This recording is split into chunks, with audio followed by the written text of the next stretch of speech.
jannah, bagian dari taman-taman surganya Allah Subhanahu wa taala. Amin ya rabbal alamin. Ibu bapak rahimakumullah, masyhur di kalangan sahabat ketika mereka berjumpa satu dengan yang lainnya, saling sebagian mengatakan ijlis bina nu'minu sa'ah, mari kita duduk sebentar saja, sesaat saja, nu'minu sa'ah, kita kuatkan, kita segarkan kembali keimanan kita. Karena keimanan itu kata Nabi sallallahu alaihi wasallam seperti pakaian, al-iman katsaub, seperti baju yang kita pakai. Baju dipakai, kotor, dicuci, setrika, pakai lagi, kotor lagi, cuci lagi, setrika lagi, begitu terus. Lama-kelamaan warnanya mulai pudar, lama-kelamaan ikatan benangnya mulai rapuh. Maka harus diperbaharui lagi, dikuatkan kembali. Dalam riwayat yang lain Nabi mengatakan iman itu yazid wa yanqus, naik dan turun. Yazidu bil ta'ah wa yanqusu bil ma'siyah. Naiknya seiring dengan ketaatan kita kepada Allah dan turunnya seiring dengan kelalaian kita kepada Allah Subhanahu wa taala. Ada waktu-waktunya, sebagaimana Huzaifah yang ketika berjumpa dengan Abu Bakar nanya, "Gimana keadaan Anda hari ini?" Huzaifah tanpa diduga kemudian mengatakan, halaktu wa nafaqtu ya Abu Bakar. Sungguh saya ini sedang celaka, saya ini orang munafik Abu Bakar. Abu Bakar itu kaget, lalu kemudian bertanya, kenapa kok bisa-bisanya memvonis diri seperti itu?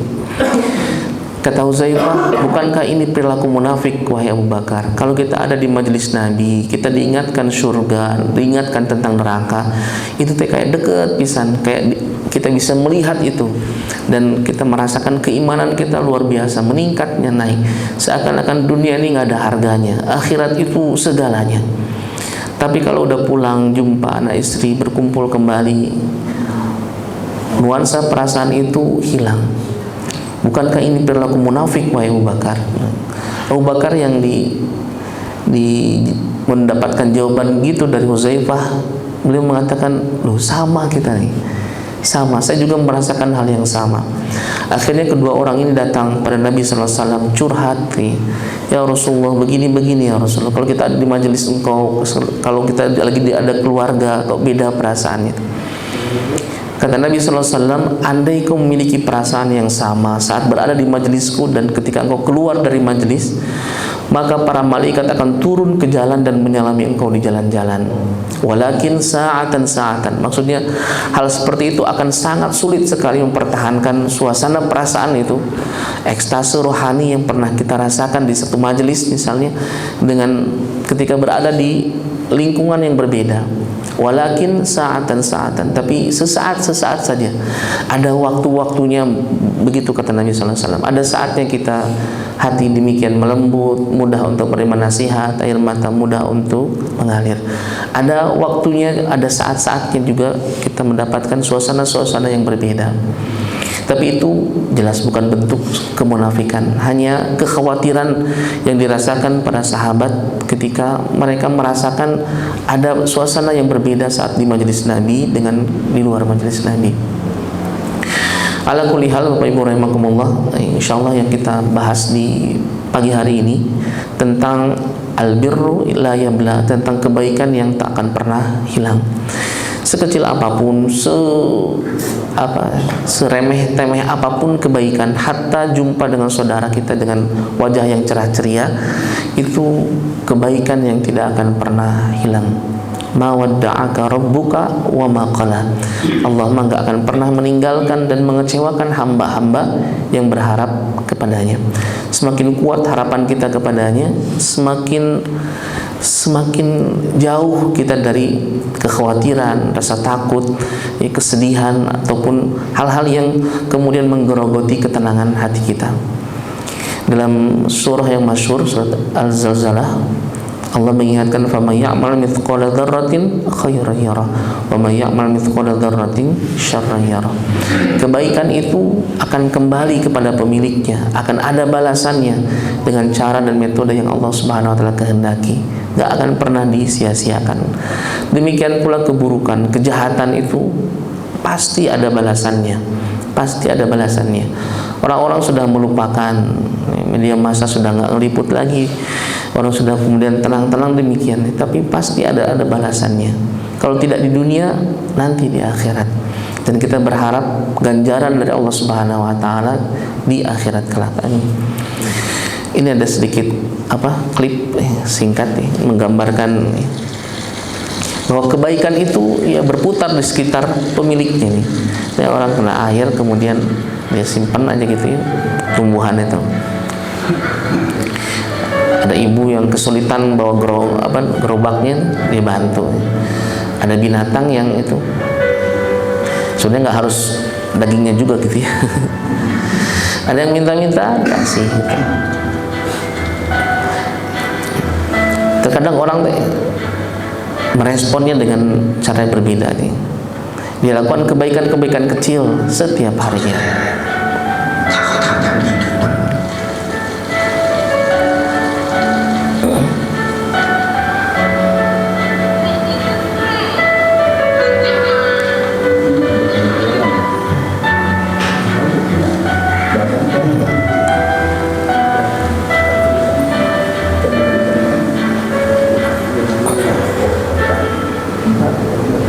Sampai suatu hari, dan dalam surat Al-Isra ayat 7 Allah juga mengingatkan kita, in ahsantum ahsantum li anfusikum.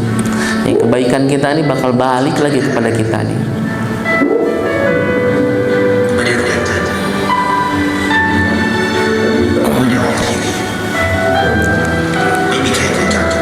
Ini gak akan viral, gak akan FYP itu, tapi terus aja melakukan kebaikan-kebaikan kecil.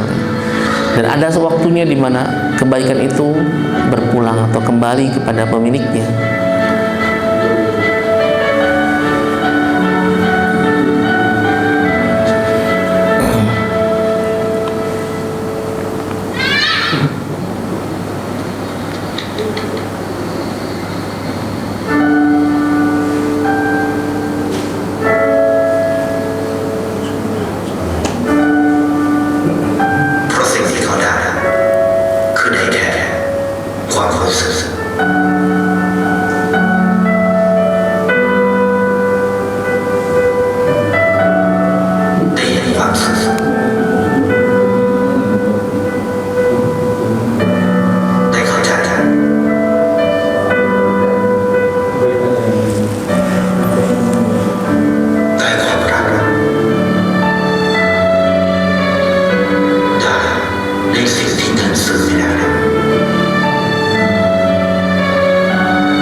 Dan Bapak Ibu, kita sangat berhajat kepada kebaikan-kebaikan kecil yang kita lakukan seperti ini.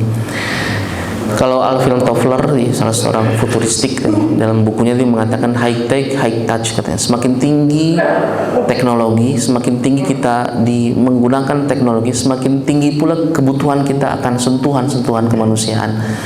Jadi semakin orang menggunakan teknologi yang tinggi, semakin orang rindu sapaan-sapaan yang nggak via Zoom gitu, nggak via HP, nggak sentuhan-sentuhan yang langsung seperti itu. Dan sebagaimana tadi Allah katakan dalam surat Al-Isra ayat 7, in ahsantum ahsantum li anfusikum, bahwa kebaikan itu pasti akan kembali kepada pemiliknya. Hatta kita sudah melupakan kebaikan itu, pasti akan balik lagi. Dan inilah bekalan paling penting kita dalam perjalanan panjang kita menuju Allah Subhanahu wa taala. Inna ila rabbikar ruji'a. Pasti kita akan balik ke Allah. Perjalanannya panjang sekali. Setelah kita meninggal, kemudian di alam kubur, menunggu datangnya hari kiamat, hari kebangkitan, masih panjang. Dan semakin jauh perjalanan, semakin butuh kita kepada bekalan terbaik. Bapak Ibu rahimakumullah, ini mengingatkan tentang kisah Nabi Yusuf alaihissalam. Ini terkait dengan kebaikan. Bagaimana Nabi Yusuf alaihissalam itu diberikan mukjizat oleh Allah untuk bisa menakbirkan atau menakwilkan mimpi. Sebelumnya beliau kena fitnah, masuk penjara. Di penjara itu ada dua orang yang bermimpi. Satu bermimpi memeras anggur gitu. Yang satu lagi mimpi dia buat roti, kemudian disimpan di kepalanya, kemudian roti itu dimakan oleh burung. Minta kepada Nabi Yusuf untuk menakwilkan, menafsirkan mimpi itu. Lalu kemudian kata Nabi Yusuf, yang satu nih, yang meras anggur itu, dia akan menjadi pelayan raja, memberikan minuman anggur kepada raja. Sementara yang rotinya dimakan burung itu, dia akan dipenggal. Dan terjadi, satu dipenggal, satu kemudian dikeluarkan. Dan ketika orang yang dikeluarkan ini maksudnya bekerja kembali gitu, dipekerjakan kembali, Nabi Yusuf tuh minta wanti-wanti, nanti kalau udah keluar kabarilah kita ya gitu, kabar lah gitu. Namun qadarullah, dia tuh lupa ya, biasalah orang ini kadang diingatkan kemudian dia lupa. Sampai suatu saat raja itu mimpi, inni ara sab'a baqaratin simanin ya'kuluhunna sab'un ijafun wa sab'u sumbulatin khudrin wa ukhra yabisat. Saya mimpi ada sapi kurus makan sapi besar, sapi yang gemuk gitu. Saya juga mimpi ada gandum kering 7 butir gandum kering, juga ada 7 butir gandum yang masih hijau. Maka tolong takwilkan mimpi saya. Nah, para cendekia di sekeliling raja ketika itu mengatakan, itu ma'adghatu ahlam, hanya mimpi atau bunga-bunga mimpi. Dan kalau bunga-bunga tidur biasa saja, kita mah nggak punya pengetahuan tentang itu gitu. Jadi deadlock lah, nggak ada yang bisa memberikan pencerahan terhadap tafsir mimpi ini. Kebetulan si pelayan itu ingat kepada Nabi Yusuf. Dia ngomong ke raja, saya ada kawan di penjara, dia pintar sekali menakbirkan atau menakwilkan mimpi. Kalau boleh izin saya datang kepadanya untuk bertanya. Nah kemudian dia datang. Kan kalau kita yang jadi Nabi Yusufnya Pak, ini udah lama ya nggak dikabar-kabar gitu. Orang ini datang untuk minta tolong lagi gitu. Udah mau ditolong kemudian dilupakan, ini datang lagi hanya untuk minta tolong nih. Ya kalau kita makan sedikit ada nyindir dulu lah gitu ya, pas butuh-butuhnya aja datang teh gitu. Lalu kemudian dia ngomong, ini raja mimpinya begini-begini, apa kira takbir mimpi itu? Kalau kita yang jadi Nabi Yusuf, informasi ini bisa kita tukar dengan kebebasan kita. Saya bebasin dulu deh, nanti saya akan cerita bagaimana tafsir mimpi itu. Kan enaknya begitu. Tapi Nabi Yusuf kan bukan seperti kita gitu. Beliau kemudian menakbirkan mimpi tersebut, menakwilkan mimpi itu. Tidak ada transaksional, tidak ada bahwa ketika beliau menafsirkan mimpi itu kemudian diganjar dengan kebebasan. Tapi Nabi Yusuf melihat bahwa mimpi ini berkaitan dengan hajat hidup orang banyak, bahwa kerajaan ini dengan seluruh masyarakatnya akan mendapatkan kesuburan dalam jangka 7 tahun. Setelah itu kemudian akan mendapatkan masa paceklik dalam waktu yang hampir sama. Dan ini tentu kalau tidak dipersiapkan sebelumnya, itu bisa jadi kehancuran yang cukup besar, karena orang tidak siap dengan bencana tersebut. Nabi Yusuf memberikan informasi itu, kemudian disampaikan kepada Tuan Raja, dan inilah kebaikan poin ini. Kebaikan itu tidak akan pernah hilang. Begitu Raja dapat informasi itu, lalu kemudian diminta Nabi Yusuf sendiri yang kira-kira apa solusinya kalau sudah seperti itu. Kalau masa depan itu akan terjadi seperti ini, bagaimana solusinya? Lalu pada akhirnya beliau jadi bendahara di kerajaan. Jadi kebaikan itu nggak akan pernah hilang. Kisah kedua nih, Utsman bin Tolhah dari Bani Asyaibah. Beliau ini pemegang kunci Ka'bah. Sebelumnya dalam masa hijrah Nabi dari Mekah ke Madinah, ada salah seorang ummahat ya, Ummu Salamah. Karena suaminya beda suku gitu, beda kabilah, akhirnya suaminya dibolehkan. Beliau dengan anaknya masih tertahan di Mekah. Sudah persiapan beliau untuk menyusul suaminya. Mekah Madinah itu setara 6 atau 7 hari pakai kendaraan unta itu. Beliau sudah membulatkan tekad untuk menyusul suami itu setelah 1 tahun hijrah. Setelah 1 tahun hijrah, suaminya sudah 1 tahun di Madinah. Beliau kemudian saya akan menyusul suami saya. Di perjalanan beliau jumpa dengan Utsman bin Tolhah. Beliau nanya, ini mau kemana? Seorang ibu dengan anaknya itu. Kata Ummu Salamah, saya akan susul suami saya, ini udah 1 tahun lamanya berpisah, saya mau susul gitu, dengan perbekalan seadanya. Bapaknya Utsman bin Tolha atau Abu Tolha itu terkenal dengan kedermawanannya. Jadi kalau ada orang datang kepada beliau pasti diberi, pasti diberi. Ada orang mau berangkat, lapor dulu kepada beliau, pasti dibekali gitu. Maka kata Utsman bin Tolha, nggak pantas nih, nggak pantas perempuan dengan anak kecil menyusuri gurun yang sangat panas itu sendirian gitu. Maka beliau temani, beliau siapkan perbekalannya, beliau temani. 6 hari perjalanan itu, 6 atau 7 hari lah. Ketika sampai di Kuba, maka kata Abu Utsman bin Tolha, sekarang sudah dekat ya, silakan sendiri saja gitu. Dan ketika Ummu Salamah datang ke Madinah, beliau mengatakan tidak ada laki-laki yang paling jantan yang pernah saya temui kecuali Utsman bin Tolha.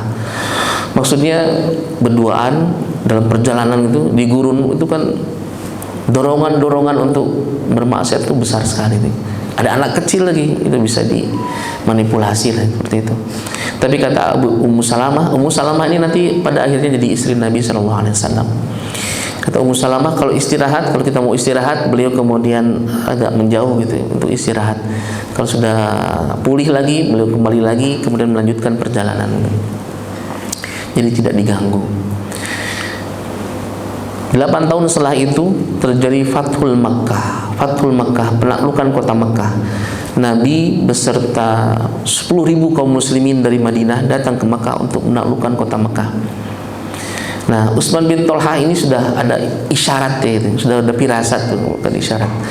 Jadi beliau ditanya oleh ibunya, bagaimana kalau Nabi datang ke Makkah ini, terus kemudian minta kuncinya. Kata Utsman bin Tolha, kalau itu terjadi maka perut bumi lebih terhormat dibanding punggung buminya gitu. Maksudnya lebih baik mati berkalang tanah daripada menyerahkan kunci Ka'bah. Dan ketika terjadi penaklukan kota Makkah itu, Nabi meminta Umar untuk mengambil kunci Ka'bah itu. Jadi Umar datang gitu.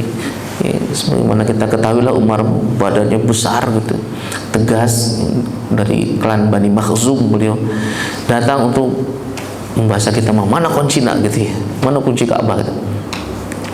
Lalu kemudian karena Umar yang meminta, Utsman bin Tolha kemudian menyerahkan kunci tersebut. Setelah diserahkan pada Nabi, ini ada 2 riwayat. Ada Ali ataupun Abbas yang berbisik kepada Nabi. Kalau bahasa kita, ya Rasul, boleh nggak saya yang pegang kunci Ka'bah itu? Gitu. Jadi minta pada Nabi supaya jadi pemegang kunci Ka'bah.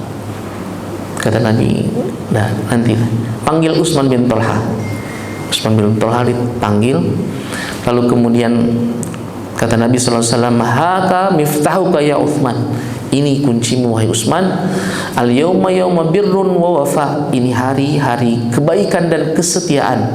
Khudhuha khalidatun talidatun, ambil kunci ini selama-lamanya, sepanjang masa.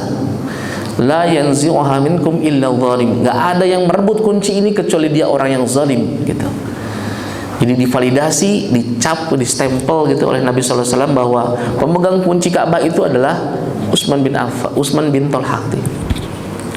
Nah, Utsman bin Tolha nggak nyangka begitu, kemudian beliau masuk Islam. Dan sampai hari ini yang memegang kunci Ka'bah itu masih keturunan dari Utsman bin Tolha, dari Bani Asyaibah. Keturunan-keturunannya tuh. Sekarang yang paling terakhir itu katanya Dr. Asyaibah yang masih memegang kunci Ka'bahnya. Jadi kebaikan yang pernah beliau lakukan hatta di masa musyrik itu tidak akan hilang gitu. Allah Subhanahu wa taala tetap memberikan ganjarannya, dan puncak ganjaran dari Allah Subhanahu wa taala kebaikan Utsman bin Tolha itu ketika dia musyrik adalah mendapatkan hidayah, mendapatkan cahaya Islam, dia masuk Islam. Itu hadiah terbesar yang Allah berikan kepada beliau. Sebagaimana ada kawan Pak, neneknya sudah 70 tahun nih, yang beliau suka cerita, pengen sekali ke neneknya itu masuk Islam. Jadi qadarullah neneknya sakit, beliau yang ngurusnya gitu, sambil ada dialog sederhana gitu. Qadarullah, Allah akhirnya kemudian berikan hidayah. Beliau masuk Islam, dia mengucap syahadat ketika sedang sakitnya itu, dan 1 minggu setelah itu beliau meninggal. Jadi teman saya ngobrol satu sisi sedih, satu sisi bahagia. Itu sedihnya ya nenek meninggal, tapi bahagianya beliau sudah masuk Islam. Artinya seluruh hal-halnya kayak di reset kembali, dinolkan kembali. Alhamdulillah. Bapak Ibu rahimakumullah, dalam suatu hadis kata Nabi SAW, idza mata ibnu Adam, kalau anak Adam itu meninggal, in qata'a amaluhu, seluruh amal-amalnya terputus kecuali 3 hal. Kecuali 3 hal. Sedekah jariyah, sedekah yang kita berikan untuk membantu orang-orang yang membutuhkan. Yang sekarang saudara-saudara kita di 3 provinsi itu, Sumatera Utara, Aceh, Sumatera Utara, Sumatera Barat, yang sangat membutuhkan, bukan alat-alat olahraga juga gitu yang dibutuhkan mereka, ya, makanan, peralatan untuk bertahan hidup. Sedekah jariyah, ilmun yuntafa'u bihi, ilmu yang bermanfaat, dan waladun shalih yang doa, anak soleh yang mendoakan kedua orang tuanya. Kalimatnya walad itu bisa ada hubungan darah, bisa juga tidak. Kalau ada hubungan darah itu khusus bin dan binti. Jadi maksudnya kalau kita punya anak soleh, anak orang lain, kemudian kita berikan biaya jadi soleh, kemudian mendoakan, itu menjadi tabungan kebaikan yang terus mengalir pahalanya insya Allah. Dan memang kita harus prioritas barangkali Bapak Ibu ya, diprioritaskan. Kan kita ingin dengan usaha yang kecil itu bisa dapatkan pahala yang terus mengalir itu. Paling bahagia itu orang yang nafasnya udah berhenti tapi aliran pahalanya nggak putus-putus gitu ya. Sumur Utsman bin Affan yang sampai sekarang masih ada tuh, terus mengalirkan pahalanya itu beliau. Maka kita harus prioritaskan kira-kira amal-amal dalam rentang waktu yang terbatas ini yang Allah kasih ke kita ini terbatas. Kira-kira ada amal-amal yang kita konsisten, kita jaga sedemikian rupa, dan kita pastikan sesuai dengan sabda Nabi SAW bahwa pahala itu akan terus mengalir, sampai hari kiamat, Yang punya harta sedekah setiap hari. Bahkan dalam hadis itu digambarkan setiap pagi itu ada 2 malaikat turun. Yang satu mendoakan kelapangan, keberkahan bagi mereka yang berinfak sedekah. Yang satu mendoakan kesempitan untuk mereka yang menahan-nahan hartanya gitu. Setiap pagi. Jadi tiga amal ini yang kemudian harus kita berusaha untuk menjaganya ini, melestarikannya. Sampai kalau kemudian kita jumpa Allah, kita punya hujah, punya argumentasi bahwa ya sepengetahuan kita dengan keikhlasan yang kita berusaha untuk senantiasa ikhlas, ini kita setidaknya lah pantas untuk masuk surganya Allah Subhanahu wa taala. Bahkan ada yang dilakukan secara sembunyi-sembunyi. Sebagaimana kata Nabi, innallaha yuhibbul 'abda al-atqiya al-akhfiya. Allah senang kepada hamba yang udah bertakwa, al-akhfiya, sembunyi. Wa idza hadaru lam yu'rifu. Kalau dia hadir enggak begitu banyak orang yang mengenal. Kalau dia enggak ada, banyak orang merasakan kehilangannya. Sembunyi-sembunyi. Itu kenapa amal-amal yang dilakukan secara sembunyi-sembunyi itu nilainya lebih besar di hadapan Allah. Meskipun ada secara proporsionalnya, kita sedekah supaya orang lain termotivasi untuk bersedekah, itu pun bagian dari kebaikan. Dan kalau orang itu tersentuh dengan sedekah kita, dia jadi rajin sedekah gitu. Maka setiap kali beliau bersedekah, kita mendapatkan percikan pahalanya tanpa mengurangi pahala sedekah yang bersangkutan. Semakin banyak orang tergerak, berubah dengan kemudian menjadi lebih baik dengan sedekah kita, dengan ilmu yang kita miliki, maka semakin banyak pula aliran pahala yang akan kita terima insyaallah. Bapak Ibu rahimakumullah, ini ungkapan Abu Darda, wa'lam annal birra la yabla wa annal ithma la yunsa. Satu sisi ini memberikan harapan, tapi sisi yang lain ada khawatir kita tiba. Ya, kata Abu Darda, kebaikan seorang hamba itu la yabla, enggak akan pernah hilang kebaikan itu. Wa annal itsma la yunsa, tapi dosa juga nggak akan pernah dilupakan sama Allah. Ada hitungannya. Kalau kebaikan nggak akan Allah lupakan dan akan Allah balikan kepada hamba, ya alhamdulillah kita nih. Tapi kalau dosa tidak juga Allah lupakan, kita jadi khawatir. Maka di antara doa Nabi sallallahu alaihi wasallam yang sering beliau baca ketika sujud itu, dan Aisyah yang meriwayatkan, adalah doa minta hisaban yasira, hisab yang mudah. Hisab yang mudah.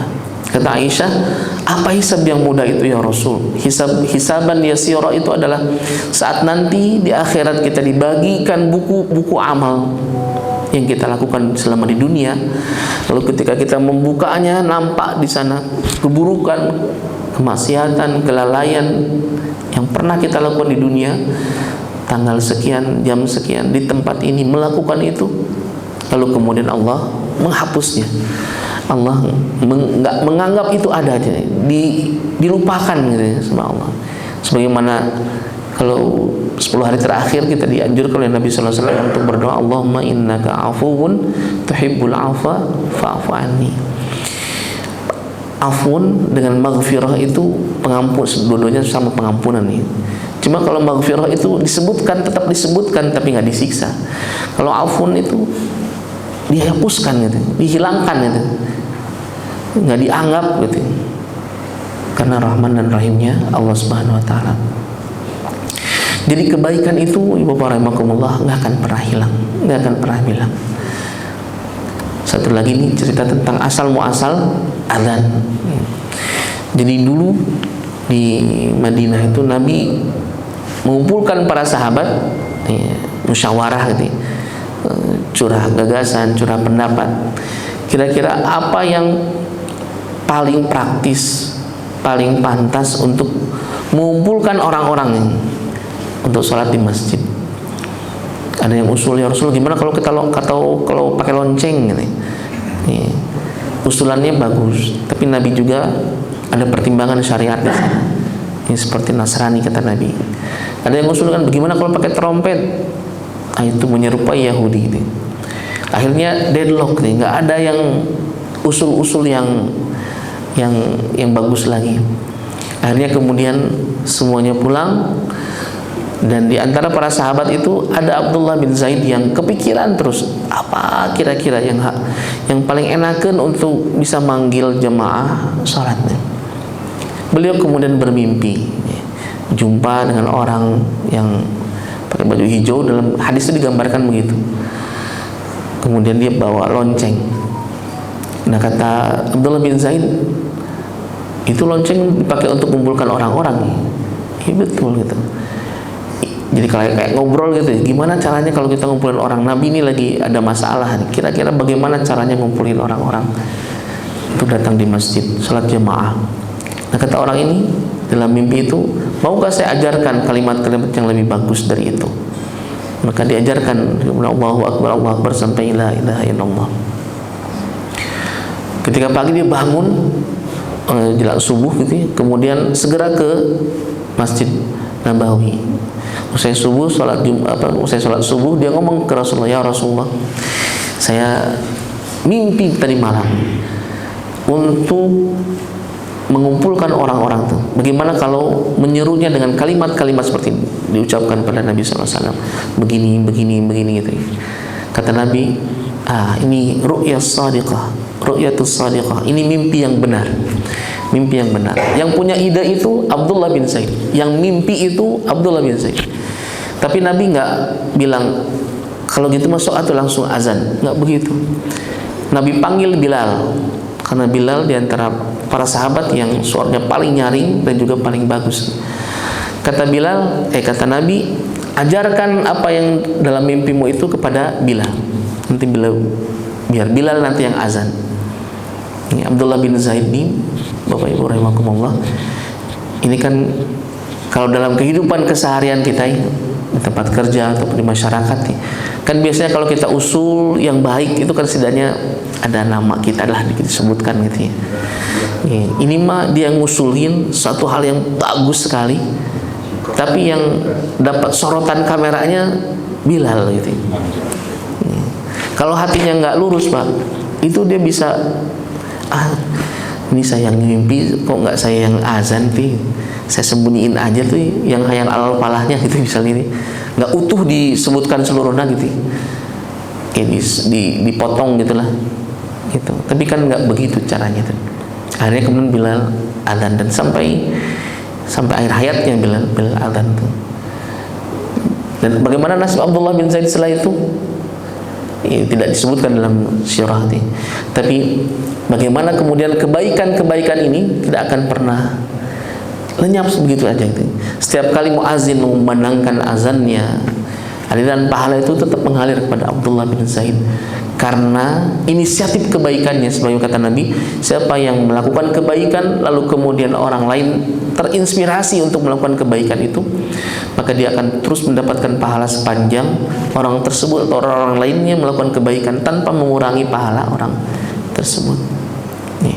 Dan terkait dengan azan ini terus berlanjut Pak, terus berlanjut sampai terjadi Fathul Makkah. Fathul Makkah, penaklukan kota Mekah itu kan Nabi minta Bilal azan di atas Ka'bah Pak, di atas Ka'bah. Jadi bagi orang-orang musyrik di Mekah itu, musyrik nah Pak, kalau ke Ka'bah mah masih apa istilahnya, respect lah, masih hormat mereka. Ini Bilal, mantan budak yang kemudian azannya itu di atas Ka'bah.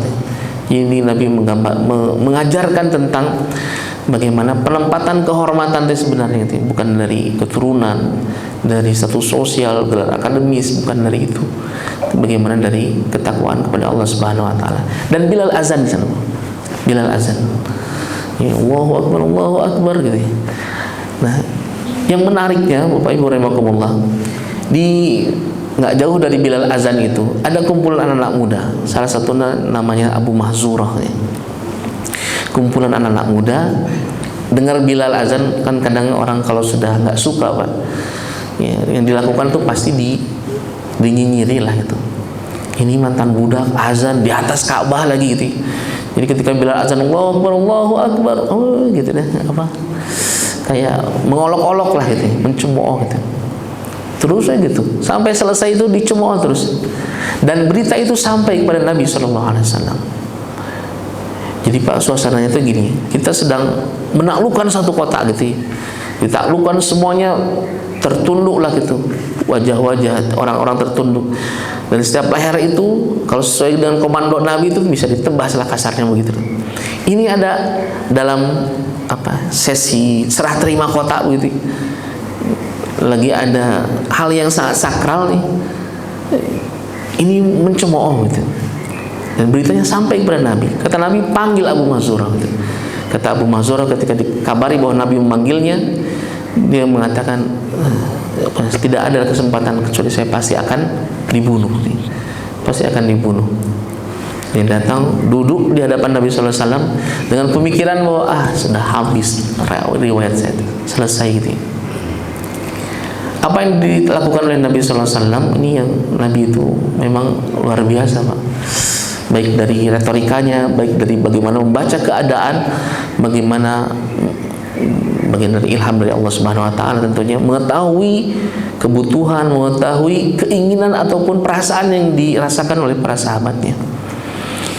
Jadi Abu Mahzurah dengan mindset ya udahlah saya bakal bunuh habis riwayat saya. Beliau duduk dengan lesu. Nabi kemudian bertanya, saya mendengar suaramu sangat indah nih. Ini kan nggak menyangka bakal begitu ya. Ini kayak gini Pak, 17 Agustus di istana gitu Pak. Lagi nyanyi Indonesia Raya, ada presiden gitu. Ini mencemooh Indonesia Raya itu. Kayak dulu waktu SMP gitu. Kan setiap kelas itu bergiliran nyanyi lagu Indonesia Raya. Itu teman itu ya memang sengaja mau, dia bukan orang Jawa gitu, tapi nyanyi Indonesia Raya itu dimedok-medokin gitu. Kan jadi pada ketawa gitu teman. Dan setelah upacara yaitu 3 kelas itu yang jadi paduan suara itu, lumayan 2 jam pelajaran Pak, di poe di lapangan gitu. Karena ini kan sakral gitu. Nah demikian pula Abu Mahzurah gitu. Tapi Nabi kemudian mengatakan, saya dengar suaramu sangat indah. Kalau kamu mau, saya akan ajarkan azan ini. kepada kamu. Abu Mahzurah nggak bisa punya pilihan lain kecuali iya ya Rasul, mau gitu.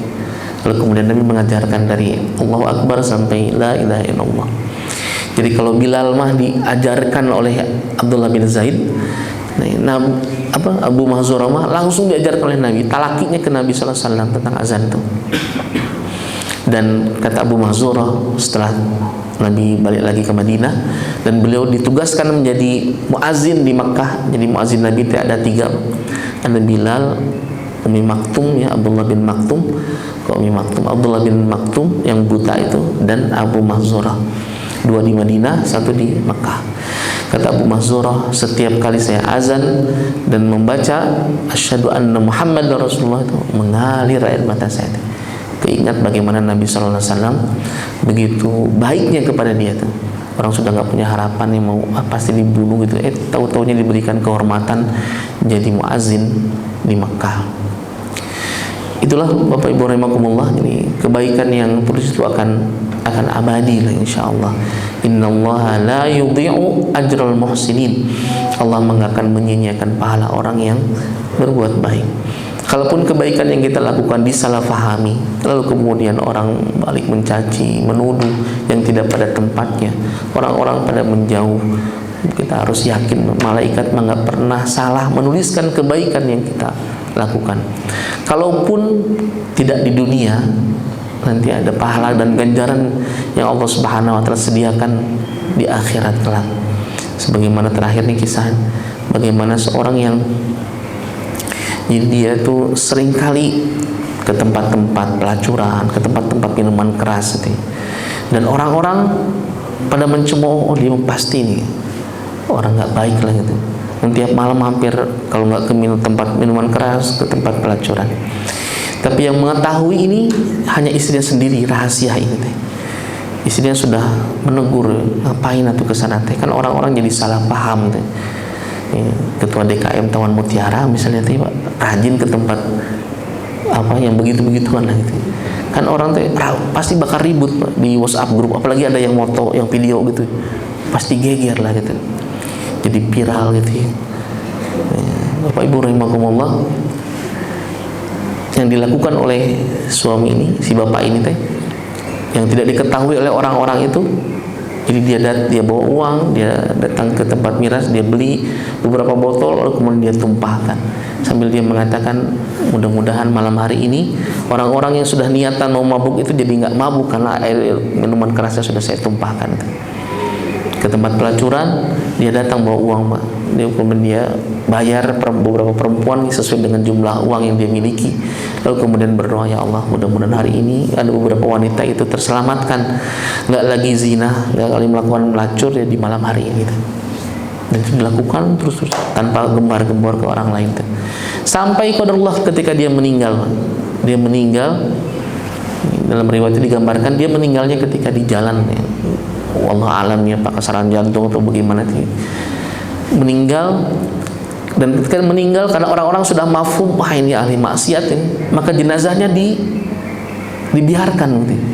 Dibiarkan, nggak ada kaum muslimin yang mau mengurus jenazahnya. Sebelumnya si istrinya itu kan khawatir dengan perilaku suaminya, nanti kalau mati siapa yang ngurus gitu. Nah kata suaminya ini, nanti yang mengurusku adalah sultan, saya lupa lagi namanya, sultan dari kerajaan ini tuh. Istrinya mau percaya atau enggak gitu, orang kayak gini pengen dirawat atau diurusi jenazahnya oleh sultan, asal maknya lah gitu ya. Nah qadarullah kejadian ketika dia meninggal, banyak orang yang nggak mengurusi lah, orang itu ahli maksiat. Qadarullah rombongan sultan itu sedang datang nih, dan sultan lihat kok itu ada jenazah, ada orang meninggal tapi nggak dikabari lah, nggak diurus-urus lah gitu. Dan beliau dalam penyamaran, jadi orang nggak begitu kenal nih. Lalu ketika ditanya kepada orang-orang, kenapa nggak ada diurus di kaum muslimin nih? Lalu dikatakan kepada beliau, orang ahli maksiat, sering ke tempat minuman keras, sering ke pelacuran itu. Akhirnya beliau minta bawahan-bawahannya untuk membawa ini dan minta ditunjukkan di mana rumahnya. Terus dia datang di rumahnya, kemudian diurus jenazahnya tersebut. Beliau nanya kepada istrinya, kenapa Bu? Apa perilaku suaminya sampai orang-orang tuh nggak mau mengurusi jenazahnya? Lalu istrinya ceritalah tentang kebaikan-kebaikannya, tentang orang-orang yang salah paham tentang dirinya, tentang isyarat sebelum kematiannya bahwa dia akan diurus oleh sultan tuh. Maka kemudian sultan itu mengatakan, saya ini sultannya tuh, saya akan urus ini tuh, seperti itu. Jadi kebaikan itu nggak pernah hilang. Ini ungkapan Pak Kiai Haji Rahmat Abdullah ini. Teruslah bergerak sampai teruslah melakukan kebaikan gitu ya, sampai kelelahan itu lelah mengikuti. Terus berlari dalam kebaikan hingga kebosanan itu bosan mengejar kita. Teruslah berjalan sampai keletihan itu letih bersama kita. Ya, teruslah bertahan hingga kefuturan rasa malas itu malas menyertai kita. Dan teruslah berjaga hingga kelesuan itu lesu menemanimu. Wa'bud rabbaka hatta ya'tiyakal yaqin. Terus melakukan kebaikan, beribadah kepada Allah sampai kapan? Hatta ya'tiyakal yaqin, sampai datang waktu yang dia yakini, yaitu kematian. Bapak Ibu rahimakumullah, saling doakan mudah-mudahan Allah memberikan kepada kita kekuatan, kesabaran, keistiqomahan untuk senantiasa kita melakukan kebaikan-kebaikan sekecil apapun. Ada beberapa yang harus kita sembunyikan dari halayak orang-orang lainnya supaya tidak muncul rasa hasad, tidak muncul penyakit ain dari kebaikan yang kita rasakan, dari nikmat Allah yang kita rasakan, sehingga kemudian pada akhirnya sampai kita nanti kelak dipanggil oleh Allah Subhanahu wa taala sebagaimana dalam surah Al-Fajr, ya Tuhan nafsul mutmainnah, wahai jiwa-jiwa yang tenang, jiwa-jiwa yang dijauhkan dari kekhawatiran, kegelisahan, ketakutan, irji'i ila rabbiki radiyatan mardiyah, pulanglah, kembalilah dalam keadaan ridho dan diridhoi. Fadkhuli fi ibadi wadkhuli jannati, masuklah ke dalam golongan hamba-hambaku dan masuklah ke dalam syurgaku. Demikian yang bisa disampaikan, lebih dan kurangnya mohon maaf. Hadanallahu ikum ajma'in. Subhanakallahumma bihamdik, asyhadu an la ilaha illa anta astaghfiruka wa atubu ilaik. Assalamualaikum warahmatullahi wabarakatuh.